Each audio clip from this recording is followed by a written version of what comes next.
जय शनिदेव जय श्री राम भाइयों। आज का जो हमारा विषय है गुप्त धन की शक्ति नाग देवता, इसके बारे में आज हम जानकारी आपको देने वाले हैं। अगर आपने इस चैनल को सब्सक्राइब नहीं किया है तो सबसे पहले चैनल को सब्सक्राइब करिए, लाइक करिए, शेयर करिए। भाइयों, आज की जो जानकारी है बहुत ही महत्वपूर्ण है। आप सब लोग जानते हो कि पहले ज़माने में जो बैंक लॉकर नहीं थे तो लोग ज़मीन में सोना चांदी जो कुछ कीमती चीज़ें होती है, कुछ उनका जो पैसा था, गहने थे, तो ज़मीन के अंदर के संदक में, पेटी में, मटके में डालकर उसको गाड़ देते थे। उसको गुप्त धन कहते हैं और उसकी सुरक्षा के लिए कोई ना कोई टोटका करते थे, उसको शक्ति कहते हैं। तो जो गुप्त धन की शक्ति जो नाग देवता भाई, वो अक्सर पाया गया है कि जहाँ पे खजाना होता है, जहाँ पे बहुत बड़ी माया होती है, धन होता है, वहाँ पर नाग देवता की शक्ति होती है। क्योंकि हमारे हिंदू शास्त्र में भी, सनातन धर्म में भी जो नाग देवता है वो खजाने की रखवाली करता है, खजाने की रक्षा करता है, ऐसा बताया गया है। तो क्या होता है ना कि जो नाग देवता और ये जो खजाना गुप्त धन, इनका एक अनोखा रिश्ता है। और ये जो नाग देवता क्या करते हैं, हमें खजाने के, गुप्त धन के बारे में हमें हमेशा संकेत देते हैं। जैसा कोई खेत है, वो खेत में बहुत बड़ा सांप निकलता है, नाग निकलता है, काला है, लाल है, और वो बहुत बड़ा, वो जो उसका जो फन होता है, फन पर उसके 8 का आंकड़ा है, तो वो एक खजाने के संकेत होते हैं। वहाँ पर कोई देवता का खजाना हो सकता है। अभी जो ग्राम देवता होते हैं, खेत में जो कुछ ग्राम देवता होते हैं, उनके भी जो खजाने रहते हैं, ये वैसी बातें रहती है। अगर किसी घर में बार बार जो सांप निकलते हैं, वो भी खजाने के संकेत देते हैं।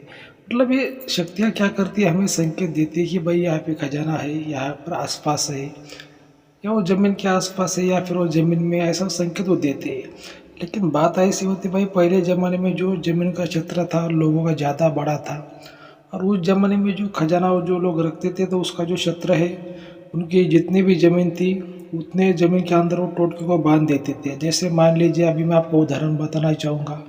किसी व्यक्ति ने किसी खेत में खजाना रखा है और उस पर शक्ति उसने करके बैठा दी, तो वो क्या करेगा, उसकी जितनी दूर तक प्रॉपर्टी है, जैसे उसका 40 एकड़ का खेत है, जैसे 50 बीघा उसका खेत है, तो उतना वो चक्र वहाँ पे बांध देगा कि वो शक्ति उसी के अंदर घूमती रहती है। अभी बात क्या होगा कि अभी ये 100-200 साल पुरानी बात है, तो अभी के ज़माने में लोगों ने जो बंटवारे हो गए ज़मीन के, तो शक्तियाँ क्या करती है भाइयों, उसी लेवल में घूमती। जैसे पहले उसने 50 बीघा का जो चक्र बांधा था, क्षेत्र उसका तय किया था शक्ति का, अभी भी जो शक्ति है 50 बीघा में घूमेगी।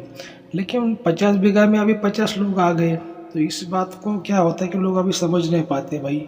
नाग देवता की शक्ति तो है, नाग देवता घूमते तो है, नाग देवता यहाँ पर आते जाते, लेकिन धन कहाँ पे हो सकता है, या फिर धन का जो केंद्र बिंदु है कहाँ पे, लोग समझ नहीं पाते। क्योंकि ये बातें इतनी आसान भाई वो नहीं होती, इसके लिए भाग्य भी देखना पड़ता है।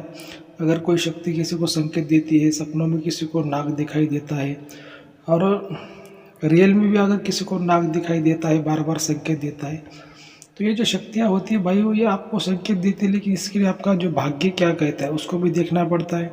क्योंकि ये जो गुप्त धन की जो शक्तियाँ रहती है कि कुछ पाने के लिए कुछ खोना पड़ता है, कुछ देने के लिए कुछ वो लेके भी जाती है। तो शक्ति संकेत दे रही तो खाली आपके वो कुछ देना ही चाहती है, या फिर आपसे कुछ लेना भी चाहती है, वो भी आपके भाग्य से देखना पड़ता है। इसका जो माध्यम होता है, कुंडली से भी देखते हैं, हाथों से भी देखते हैं, बहुत सी बातों को उसमें देखा जाता है भाइयों।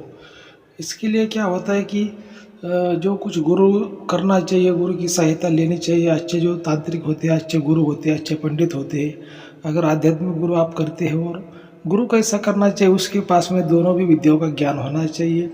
जैसे नारायणी विद्या और इंद्रजाल विद्या, ये दोनों भी विद्याओं का अगर उसके पास में ज्ञान है तो आपको सही तरह से वो मदद कर पाता है।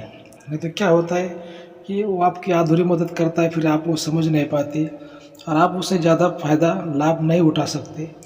तो भाई ये बात ऐसी होती है कि ये बातें समझना इतना 2-4 मिनट में कोई आसान बात नहीं होती। अगर आपको कोई समस्या, जो आपको स्क्रीन पर नंबर दिखाई दे रहा है, तो उस पर आप हमें व्हाट्सएप कॉल कर सकते हैं। लेकिन जो हमारी चैनल की फीस होती है भाई, वो लागू रहती है, इस बात का आपको ध्यान में रखना है। तो ये जो नाग देवता की वायु शक्ति रहती है, जहाँ पर बहुत बड़े बड़े खजाने रहते हैं, देवताओं के खजाने रहते हैं, तो उस पर नाग देवता की शक्तियाँ होती है, उसकी रक्षा करती है। सालों से, हजारों सालों से रक्षा करती आ रही है, रक्षा करती रहेगी। तो भाइयों, कभी भी आपको सांप दिखाई देता है, नाग दिखाई देता है, खेत में हो, कहीं पर हो, तो उसको प्रणाम करना चाहिए, उसको मारना नहीं चाहिए। हाँ, अगर किसी के घर में निकला है तो वो बात अलग है, लेकिन खेत में रास्ते में अगर कहीं सांप नाग आपको दिखाई देता है तो उसको हाथ जोड़ के प्रणाम करना चाहिए। अगर आपको आज का वीडियो अच्छा लगा तो अपने चैनल को सब्सक्राइब करिए, लाइक करिए, शेयर करिए। जय श्रीदेव, जय श्री राम, धन्यवाद।